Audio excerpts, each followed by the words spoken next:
j'ai discuté avec le bureau du ministre Garneau, c'est-à-dire son attaché, M. Marc Roy, qui nous a informé que le promoteur avait remis le rapport de consultation mardi le 13.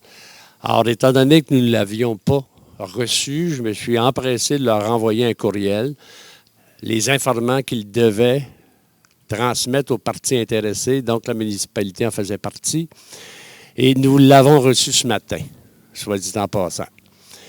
Et je ne l'ai pas analysé, vous comprendrez, je ne peux pas le commenter, mais je peux vous dire une chose, que dans les premières pages, il parle des problèmes que ça pourrait occasionner au camping Horizon notamment. Et que normalement,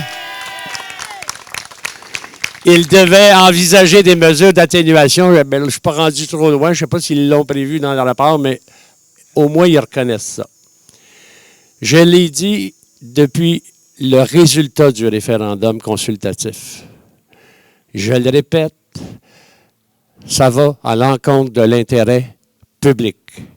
Et c'est le seul point sur lequel l'ensemble des citoyens ont pu démontrer, avec un taux de 96,3 %. Alors, c'est majoritaire. Et c'est la première fois que je vois un résultat négatif être aussi positif dans ma vie en passant.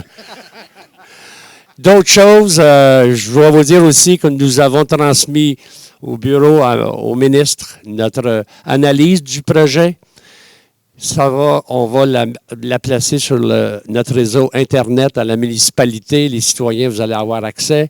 Le rapport que nous avons reçu va être dès lundi sur notre site Internet. Vous allez pouvoir le consulter. Nous avons reçu également l'appui de la ministre responsable des relations Québec-Canada, Mme Sonia Lebel, qui nous appuie également dans cette démarche. Donc, toutes ces informations vont être sur le site Internet de la municipalité. Et nous avons transmis à chacun des maires qui nous ont appuyés dans la démarche, y compris celui de Terrebonne, les députés, le premier ministre, M. François Legault, va recevoir la copie de notre correspondance. Et je vais terminer en vous disant ceci. Moi, je félicite M. Sébastien Marcil parce que depuis le début, il travaille dans l'intérêt public, dans l'intérêt des citoyens, des Ashiganoises et des Ashiganois. C'est exactement ce que la municipalité fait parce que nous sommes vos représentants et nous vous avons écouté. Alors, merci de votre appui. Merci à Sébastien. Merci aux députés qui nous appuient, à M. Louis-Charles, M. Luc. Merci à vous tous. Et nous allons prier le Seigneur pour qu'il puisse entendre, il puisse comprendre que ça n'a aucun espèce de bon sens, ce projet-là. Merci. Et lâchez pas.